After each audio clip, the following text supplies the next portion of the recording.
Salut et bienvenue dans New Deal, le podcast Slate IFRI TTSO qui décortique dans la bonne humeur l'actualité américaine avec Laurence Nardon, responsable du programme USA à l'IFRI. Bonjour Laurence. Bonjour Romain. Alors Laurence, il y a 15 jours, vous nous avez parlé du déploiement de la marine américaine le long des côtes du Venezuela et puis des actions engagées par Donald Trump pour lutter contre le narcotrafic dans la région, voire pour faire tomber le régime de Nicolas Maduro à Caracas. Alors, je voudrais que nous revenions sur ce dossier aujourd'hui car il y a eu des développements importants.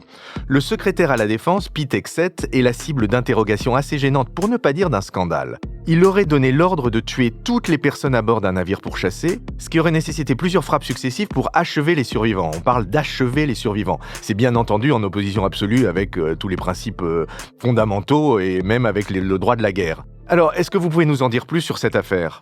Oui, il faut en effet reparler de la séquence actuelle dans les Caraïbes avec la présence militaire américaine. Il y a non seulement ce scandale Hegseth, possiblement un crime de guerre, vous en avez parlé, mais il y a aussi la question très pertinente que j'ai reçue d'un auditeur. Il me demande ce que le droit international a à dire plus largement sur cette campagne militaire américaine contre les cartels et le Venezuela. Je rappelle qu'on en est aujourd'hui à 83 morts dans la région depuis le mois de septembre. Alors, avant de venir à ce sujet, commençons par le scandale autour du secrétaire à la Défense. L'affaire est sortie dans le Washington Post vendredi dernier, le 28 novembre.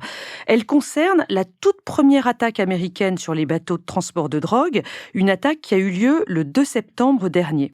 Selon le Washington Post, donc, dans la préparation de cette attaque, Pete Hegseth, secrétaire à la Défense, aurait ordonné de tuer tous les membres de l'équipage du navire en question. Ces mots exacts étaient « kill everybody ». Or, après la frappe du premier missile, les vidéos de surveillance qui rendaient compte des actions en temps réel montraient que 2 personnes avaient survécu à la frappe et qu'elles étaient en train de se tenir à des débris du bateau dans l'eau des Caraïbes. L'amiral en charge de l'opération, l'amiral Bradley, aurait donc ordonné un second missile pour les achever. Ce qui, compte tenu du fait qu'il s'agissait désormais de naufragés, relève du crime de guerre. Et ça, ce n'est pas seulement la Convention de Genève sur le droit de la guerre qui le dit, mais aussi les propres manuels du Pentagone. Et alors, quelles ont été les réactions de la Maison-Blanche ? Il a été question de cette affaire mardi 2 décembre lors d'un cabinet meeting, une sorte de conseil des ministres avec Trump. L'heure est grave en effet parce que l'amiral Bradley va être interrogé jeudi 4 décembre par une commission du Congrès, une commission bipartisane. Je le souligne parce que les républicains sont eux aussi pleins de questions brûlantes sur ce qui s'est passé. Lors de ce cabinet meeting du mardi 2, Trump a soutenu Hegseth et soutenu Bradley également, mais de manière en réalité assez pernicieuse. Selon lui, les ordres étaient bons, mais c'est Bradley qui aurait pris la décision de la seconde frappe. Hegseth, après avoir dit qu'il était là, a finalement déclaré qu'il était parti au moment de la deuxième frappe. Bon, de toute évidence, Trump et Hegseth vont tenter de faire porter le chapeau de toute l'affaire à l'amiral Bradley. Mais sacrifier un lampiste, même si c'est un amiral, est-ce que ça va suffire ? Et est-ce que Trump ne va pas devoir remonter à l'étage supérieur et sacrifier Hegseth ? Parce que Hegseth, c'est quand même un personnage extraordinairement débattu dans l'administration Trump. On dit que son rôle et son impact sur le département de la Défense est absolument catastrophique dans la désorganisation. Il est assez inepte dans son expression. Bref, on le verrait bien partir, non ? C'est tout à fait possible. On commence même à entendre parler d'un possible remplaçant. Il s'agirait de Dan Driscoll, qui est actuellement secrétaire de l'armée de terre. Vous pouvez nous faire un petit portrait de ce Dan Driscoll ? C'est un proche de J.D. Vance, le vice-président. Il est très MAGA, sur une ligne non interventionniste. Ces dernières semaines, il a participé aux négociations de paix, entre guillemets, sur l'Ukraine, entre les États-Unis et la Russie.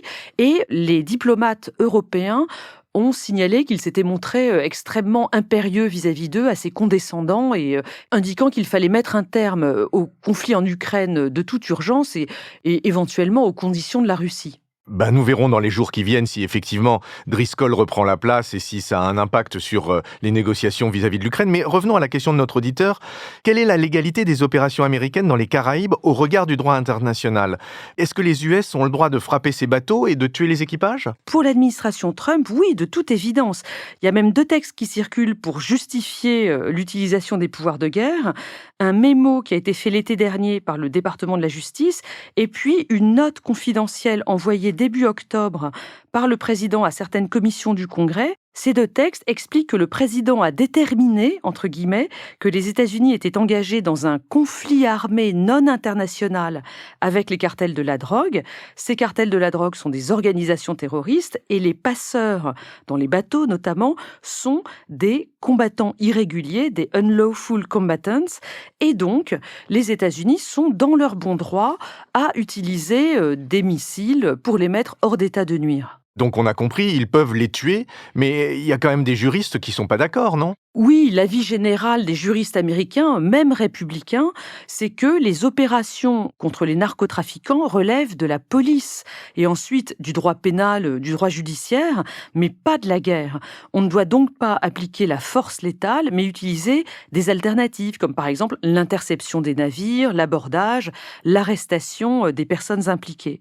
Une autre voie juridique pour justifier l'usage de la force militaire, ce serait si les bateaux représentaient une attaque armée ou une menace imminente, mais ça n'est pas le cas. Les actions engagées depuis le mois de septembre, y compris les morts sur place, sont donc, aux yeux de la plupart des juristes, des exécutions extrajudiciaires. Enfin, reste que l'administration Trump justifie cette campagne par la nécessité de lutter contre le fléau de la drogue aux États-Unis, non ? Oui, un fléau qui est tout à fait réel. Mais quand même, là-dessus, on s'interroge.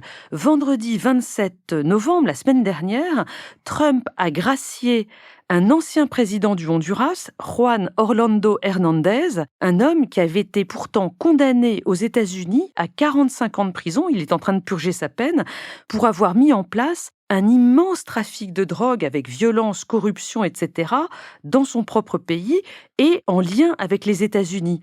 C'est donc complètement ahurissant pour Trump de gracier cet homme en même temps qu'il mène une campagne contre le narcoterrorisme, comme il dit. Vous savez pourquoi il l'a gracié ? D'abord parce que cet homme avait été condamné sous Biden, et donc ça fait partie de la politique anti-Biden systématique de Trump.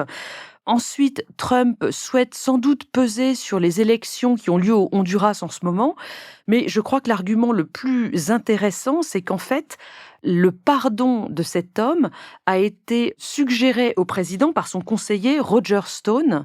Vous savez, ce conseiller de Trump tout à fait sulfureux, qui a d'ailleurs déjà fait de la prison pour des faits de corruption. Je ne sais pas ce que Juan Hernández lui a donné en échange de ce service auprès de Trump. Bon, voilà un élément à verser encore au dossier chargé des soupçons de corruption qui pèsent sur l'administration Trump et sur le président lui-même. Mais justement, revenons-en à la question des véritables motivations de cette campagne de destruction américaine. Il y a 15 jours, on avait évoqué la lutte contre les cartels, mais aussi un éventuel changement de régime au Venezuela. Oui, eh bien, il y a une troisième motivation qui est très importante pour Donald Trump dans ce dossier vénézuélien et dont on n'a pas encore parlé, le fait que le Venezuela possède dans son sous-sol les premières réserves pétrolières du monde. Je suis allée voir les chiffres.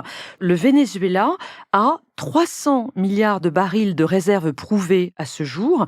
L'Arabie Saoudite arrive en deuxième position avec 270 milliards seulement de barils. Donc vous pensez que Trump voudrait faire main basse sur la station-service que représente le Venezuela ? Eh bien, il y a des éléments. Des négociations parallèles ont été menées entre les États-Unis et le Venezuela en septembre-octobre. Trump avait envoyé Rick Grenell, son ancien ambassadeur à Berlin pendant son premier mandat.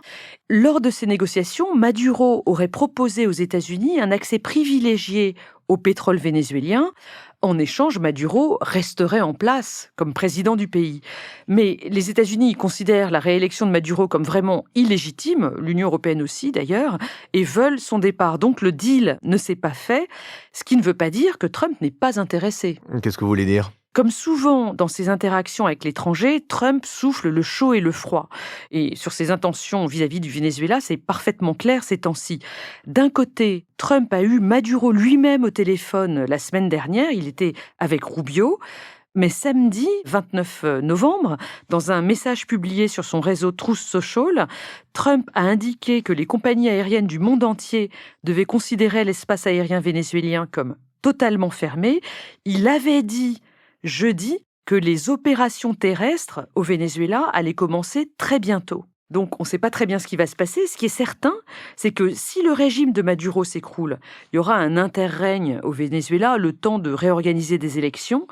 Et ce moment de flou donnerait certainement le temps à la famille Trump de mettre le système de production de pétrole vénézuélien en coupe réglée. Les Vénézuéliens, pour conclure, risquent de passer d'un régime bolivarien tout à fait catastrophique à un système qui s'apparente ni plus ni moins à du colonialisme. Un système colonial, voire un système mafieux qui bénéficierait à la famille Trump, une fois de plus. Famille Trump à laquelle il faudra bien qu'on finisse par consacrer un épisode, Laurence. Je vous laisse avec cette suggestion, réflexion, et je vous retrouve la semaine prochaine sur le sujet que vous aurez choisi, bien entendu. À bientôt, Laurence. Merci Romain, à la semaine prochaine.